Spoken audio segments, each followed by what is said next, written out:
Israeli सेना के हवाई हमले में मारे गए हिजबुल्लाह के चीफ हसन नसरल्लाह की डेड बॉडी बरामद कर ली गई है। उसकी लाश को लेबनान के बेरूत में उसी जगह से बरामद किया गया जहां आईडीएफ ने एयर स्ट्राइक की थी, लेकिन उसकी मौत की वजह पर सस्पेंस अभी भी बरकरार है क्योंकि उसके शरीर पर चोट के कोई भी निशान नहीं मिले हैं। हालांकि संभावना जताई जा रही है कि भीषण बम धमाकों के झटकों की वजह से उसकी मौत हो गई। न्यूज एजेंसी रॉयटर्स को लेबनान के सिक्योरिटी और मेडिकल सोर्सेज ने बताया है कि हसन नसरल्लाह के शरीर पर चोट का एक भी निशान नहीं दिखाई दिया। ऐसा लग रहा है कि मौत का कारण तेज बम धमाकों की वजह से पैदा हुआ ट्रॉमा है।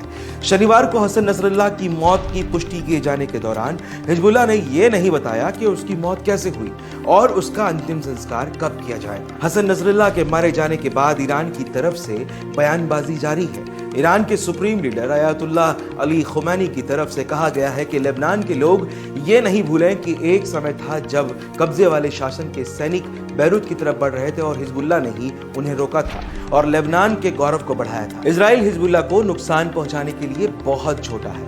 हिजबुल्लाह चीफ की मौत के बाद इराक के प्रधानमंत्री मोहम्मद शिया अल सुदानी ने देश में 3 दिन के शोक की घोषणा की है। उसके मारे जाने के बाद मिडिल ईस्ट में तनाव बढ़ गया है। इस बीच ईरान में supreme leader Ayatollah Ali Khomeini ने इमरजेंसी मीटिंग बुलाई है। न्यूज एजेंसी रॉयटर्स की रिपोर्ट के मुताबिक खुमैनी को सुरक्षित स्थान पर भेज दिया गया है, साथ ही उनकी सुरक्षा भी बढ़ा दी गई है। लेबनान में भी 5 दिन के शौक का ऐलान किया गया है। घर, दफ्तर और बाजार सब बंद हैं। लेबनान इजराइल जंग को लेकर दुनिया भर की प्रतिक्रिया आ रही है।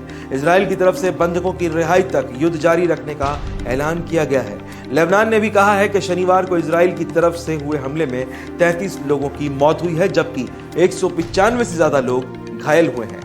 इजराइल डिफेंस फोर्सेस ने एक बड़ा खुलासा किया है। आईडीएफ का दावा है कि हसन नसरल्लाह जिस अंडरग्राउंड हेडक्वार्टर में छिपा था वो संयुक्त राष्ट्र संघ के स्कूल से महज 53 मीटर की दूरी पर है। लेबनान के बैरूत में स्थित ये जगह रिहायशी इलाके में है। यहाँ आम लोग रहते हैं। इनके बीच नागरिक इमारतों के नीचे नसरल्लाह कई कमांडरों और लड़ाकों के साथ मौजूद था। आईडीएफ ने उसके साथ 20 लड़ाकों को भी मार गिराया है। बता दें कि इजराइल दूसरे देश में घुसकर अपने दुश्मनों को मारने के लिए माहिर माना जाता है, लेकिन यह भी सच है कि हिजबुल्लाह के ठिकानों और हौसलों को पस्त करना इतना आसान नहीं है।